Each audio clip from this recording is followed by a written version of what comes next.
So ఈ వీడియోలో మనం అసలు వెబ్ డెవలప్మెంట్ అంటే ఏంటి అనే దాని గురించి మాట్లాడదాం. ఓకే.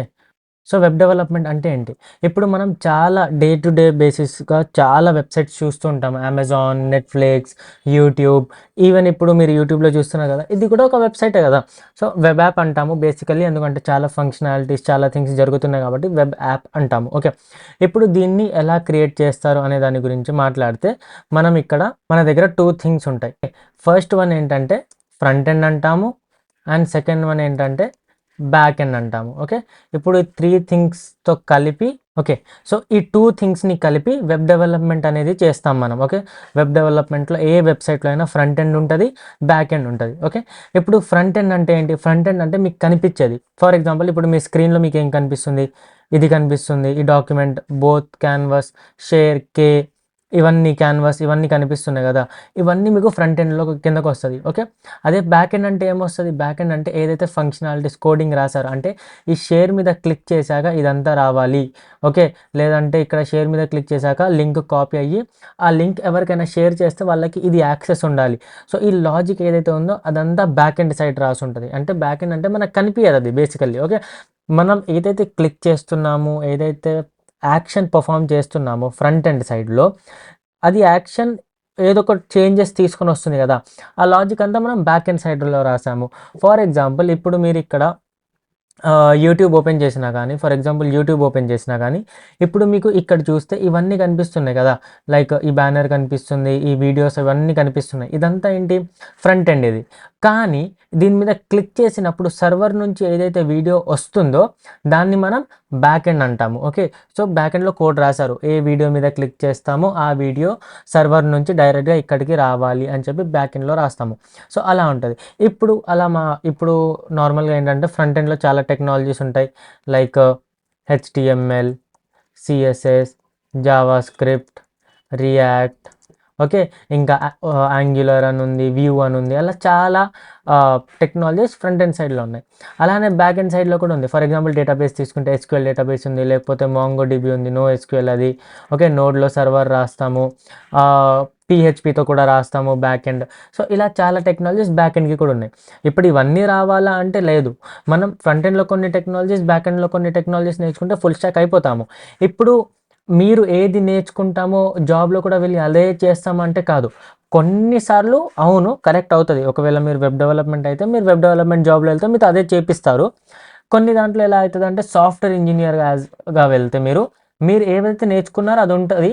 కానీ వాళ్ళకి ఏ రిక్వైర్మెంట్ ఉందో అది మీకు నేర్పిచ్చి వాళ్ళు మీకు ఐ మీన్ వర్క్ మీతో చేపించుకుంటారు. ఎందుకంటే మీకు ఆల్రెడీ కాన్సెప్ట్స్ అన్నీ తెలుసు. ఎందుకంటే మీరు ఆల్రెడీ ఒక వెబ్ డెవలప్‌మెంట్‌లో ఏదో ఒక టెక్నాలజీ నేర్చుకున్నారు కాబట్టి కాన్సెప్ట్స్ మీకు తెలుసు. సింటాక్స్ రాసే విధానం కొంచెం డిఫరెంట్ ఉంటది. ఫర్ ఎగ్జాంపుల్ ఇప్పుడు మీరు నా కోర్స్‌లో రియాక్ట్ నేర్చుకున్నారు. ఏదో ఒక కంపెనీలో వెళ్లారు. అక్కడ వాళ్ళకి యాంగ్యులర్ కావాలి. వాళ్ళు ఏం చెప్తారు? నీకు ఆల్రెడీ రియాక్ట్ వచ్చు. థింగ్స్ అన్నీ ఎలా వర్క్ అయితాయో తెలుసు కాబట్టి యాంగ్యులర్ కొంచెం చూడు, కొంచెం చూసి ఇందులో వర్క్ చెయ్ అని అంటారు. ఓకే. సో ఇలా ఉంటది. వెబ్ డెవలప్‌మెంట్ ఫ్రంట్ ఎండ్ ఉంటది, బ్యాక్ ఎండ్ ఉంటది. ఇప్పుడు ఈ రెండిటికి కనెక్షన్ ఎలా? ఓకే. సో ఈ రెండిటికి కనెక్షన్ ఎలా అంటే దాన్ని మనం ఏపీఐ అంటాము. ఓకే. ఏపీఐ అంట. ఇప్పుడు ఏపీఐ అంటే ఏంటి? ఇక్కడ నేను సెర్చ్ చేస్తా. What API? ఏపీఐ చేస్తే అప్లికేషన్ ప్రోగ్రామింగ్ ఇంటర్ఫేస్. అంటే ఇక్కడ బ్యాక్ ఎండ్ నుంచి ఫ్రంట్ ఎండ్‌కి డేటా పంపియడానికి, ఫ్రంట్ ఎండ్ నుంచి బ్యాక్ ఎండ్‌కి రిక్వెస్ట్ చేయడానికి దీన్ని మనం ఏపీఐ నుంచి చేస్తాము. ఇప్పుడు మనం ఈ ఫ్రంట్ ఎండ్, బ్యాక్ ఎండ్ నార్మల్‌గా ఎగ్జాంపుల్ ఎలా చూస్తామంటే, ఫర్ ఎగ్జాంపుల్ మీ దగ్గర ఒక పెద్ద రెస్టారెంట్ ఉందనుకుందాం. ఓకే. మీ దగ్గర ఒక రెస్టారెంట్ ఉంది. ఓకే. ఈ రెస్టారెంట్‌లో ఏంటంటే ఆహ్, సెపరేషన్ ఉంది. ఓకే. ఇలా సెపరేషన్ ఉంది. ఇక్కడేమో అందరూ కస్టమర్స్ కూర్చుంటారు. ఓకే. అండ్ ఇలానే ఇక్కడేమో మొత్తం ఇది కిచెన్. ఓకే. సో ఇక్కడ కిచెన్‌లో ఏంటంటే మొత్తం వంట జరగడం గానీ అవన్నీ జరుగుతది. ఇక్కడేమో కస్టమర్స్ వచ్చి కూర్చుంటారు. ఇప్పుడు కస్టమర్ డైరెక్ట్‌గా వచ్చి ఇక్కడ కూర్చొని కిచెన్‌లో వెళ్లి అయితే చెప్పరు గదా! ఏం కావాలి? నేనే తీసుకొనెళ్తాను, నేను చేసుకుంటాను చెప్పడు గదా! సో కస్టమర్ వచ్చి ఇక్కడ కూర్చుంటాడు. ఓకే. కస్టమర్ వచ్చి ఇక్కడ కూర్చున్నప్పుడు ఏమవుతది? ఒక సర్వర్ అంటున్నా. ఒక వెయిటర్ అనే ఆయన వస్తాడు. ఓకే. సో ఈ వెయిటర్ అనే ఆయన వచ్చి ఏం చేస్తాడు? ఓకే సార్ మీకేం కావాలని అడిగితే కస్టమర్ ఈ వెయిటర్‌కి చెప్తే వెయిటర్ ఎళ్లి కిచెన్‌లో చెప్తాడు. కిచెన్‌లో ఇచ్చిన దాన్ని వెయిటర్ తీసుకొనొచ్చి మనకిస్తాడు. సో ఈ సినారియోలో ఇది మన front end side. Okay. Front end. మనకు హోటల్‌లో ఇది కనిపిస్తది. మనకు రెస్టారెంట్‌లో ఇది కనిపించొస్తది. ఓకే. అండ్ ఇది ఏమో మన బ్యాక్ ఎండ్ సైడ్ ఇది ఏమో మనకు కనిపించదు. ఓకే. అండ్ ఈ వెయిటర్ ఎవరైతే ఉన్నారో API. Okay. So front end నుంచి ఏమన్నా అడగడానికి అంటే ఈ డిష్ ఉందా, లేకపోతే నాకు ఇది కావాలి అని ఫ్రంట్ ఎండ్ ఏపీఐకి చెప్తే ఏపీఐ బ్యాక్ ఎండ్లో అడుగుతుంది. బ్యాక్ ఎండ్లో ఓకే ఇది నా దగ్గర లేదు అంటే వెయిటర్ వచ్చి సార్ ఇది లేదంట అని చెప్తాడు. లేదంటే ఇది ఉంది అంటే బ్యాక్ ఎండ్ ఏపీఐకి ఇస్తే ఏపీఐ వచ్చి ఫ్రంట్ ఎండ్లో ఇస్తే మనకి ఇక్కడ ఫ్రంట్ ఎండ్లో డేటా అనేది చూపిస్తుంది. సో ఇది వెబ్ డెవలప్మెంట్ ఇలా చేస్తాము. ఫ్రంట్ ఎండ్ ఉంటుంది, బ్యాక్ ఎండ్ ఉంటుంది. ఇప్పుడు ఇందులో మనం హోస్టింగ్ గురించి మాట్లాడలేదు. ఇది జస్ట్ క్రియేషన్ గురించి, వెబ్సైట్స్, వెబ్ యాప్స్ క్రియేట్ చేయడం గురించి. ఇప్పుడు మనం దీన్ని హోస్ట్ కూడా చేయాలి. ఇప్పుడు హోస్ట్ చేయడానికి మన దగ్గర హోస్టింగ్ ఎలా ఉంటాయి, నార్మల్గా డొమైన్ కొన్ని సర్వర్స్ కొంటాం కదా, అలానే ఏడబ్ల్యూఎస్ అవన్నీ ఉంటాయి. సో ఇప్పుడు వెబ్సైట్స్ అవన్నీ నార్మల్గా మనం అప్లోడ్ చేసుకోవచ్చు. కాకపోతే మనం మన ఓన్ సర్వర్ కొనుక్కొని అలా చేయాలంటే ఏడబ్ల్యూఎస్లో కానీ అజ్యూర్లో కానీ చేయొచ్చు. ఇంకా అందులో డాకర్ అని కొన్ని థింగ్స్ ఉంటాయి. సో వాటి గురించి తర్వాత మాట్లాడదాం. కానీ ప్రజెంట్ మనం వెబ్ డెవలప్మెంట్ స్టార్ట్ చేస్తున్నాం కాబట్టి ఫ్రంట్ ఎండ్ అంటే ఇది, బ్యాక్ ఎండ్ అంటే ఇది, ఏపీఐ అనేది ఒకటి ఉంటుంది. రెండింటికి కనెక్షన్ లాగా వర్క్ చేస్తుంది. ఫ్రంట్ ఎండ్లో హెచ్టిఎంఎల్, సిఎస్ఎస్, జావా స్క్రిప్ట్ అని అలా ఉంటాయి. బ్యాక్ ఎండ్లో ఇది ఉంటుంది. ఇప్పుడు బ్యాక్ ఎండ్లో ఫర్ ఎగ్జాంపుల్ ఇప్పుడు మీరు youtube.com అని సెర్చ్ చేశారు. సో youtube.comది సర్వర్ ఏం చేస్తుంది, HTML, CSS and Java script ఈ 3 ఫైల్స్ మీకు పంపిస్తుంది. మీకు అంటే మీ బ్రౌజర్కి ఇస్తుంది. బ్రౌజర్ ఏం చేస్తుంది అంటే ఈ హెచ్టిఎంఎల్, సిఎస్ఎస్, జావా స్క్రిప్ట్ని రెండర్ చేసి మీకు ఆ యూఐ అనేది చూపిస్తుంది ల్యాప్టాప్ స్క్రీన్ మీద. ఇప్పుడు మీరు కోడ్ రియాక్ట్లో రాశారనుకోండి, సరే మీ దగ్గర రియాక్ట్ కోడ్ ఉంటుంది, కానీ మీ బ్రౌజర్కి రియాక్ట్ కోడ్ అర్థం కాదు. మీ బ్రౌజర్కి హెచ్టిఎంఎల్, సిఎస్ఎస్, జావా స్క్రిప్ట్ అర్థమవుతుంది. సో రియాక్ట్ కోడ్ అనేది మళ్ళీ హెచ్టిఎంఎల్, సిఎస్ఎస్, జావా స్క్రిప్ట్లో చేంజ్ అయ్యి బ్రౌజర్కి అర్థమైతే బ్రౌజర్ ఏమో యూఐలో చూపిస్తారు. ఓకే. సో ఇప్పుడు హెచ్టిఎంఎల్, సిఎస్ఎస్, జావా స్క్రిప్ట్ ఉంది కదా, ఇప్పుడు ఇది ఎందుకు యూస్ చేస్తాము, ఇప్పుడు ఈ హెచ్టిఎంఎల్ ఉంది. హెచ్టిఎంఎల్ అనేది జస్ట్ ఒక స్కెలిటన్ కోసం. ఫర్ ఎగ్జాంపుల్ ఇప్పుడు నేను ఇది ఉంది, లేకపోతే ముబషిర్ codes.in అని ఉంది.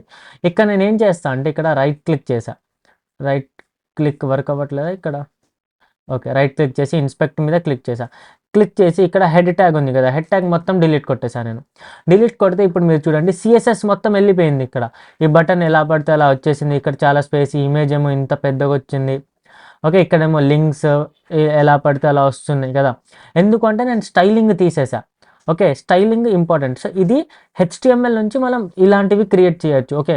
చూస్తే మీరు ఏం లేదు, జస్ట్ ఒక స్కెలిటన్ లా ఉంది. కానీ అదే నేను సిఎస్ఎస్ యాడ్ చేస్తే ఎలా ఉంటుంది, సిఎస్ఎస్ యాడ్ చేస్తే ఇలా బ్యూటిఫై చేయొచ్చు. సో ఇప్పుడు మనకి ఏమర్థమైంది, హెచ్టిఎంఎల్ అనేది ఒక స్కెలిటన్, మనం బేసిక్గా ఇలా ఇలా ఉండాలి అని చెప్తాము. సిఎస్ఎస్ వల్ల స్టైలింగ్ అంటే స్టైలింగ్ చెప్తాము. అదే జావా స్క్రిప్ట్ ఏంటి, ఇప్పుడు నేను ఇక్కడ లాగిన్ చేశా. సో ఇక్కడ నాకు లాగిన్ అయ్యి లాగిన్ మీద క్లిక్ చేయగానే నా యూజర్ నేమ్, పాస్వర్డ్ అనేది డేటాబేస్లో సెట్ అయ్యి నెక్స్ట్ టైం వచ్చి లాగిన్ చేసినప్పుడు లాగిన్ అవ్వాలి కదా, రిజిస్ట్రేషన్ చేశాక.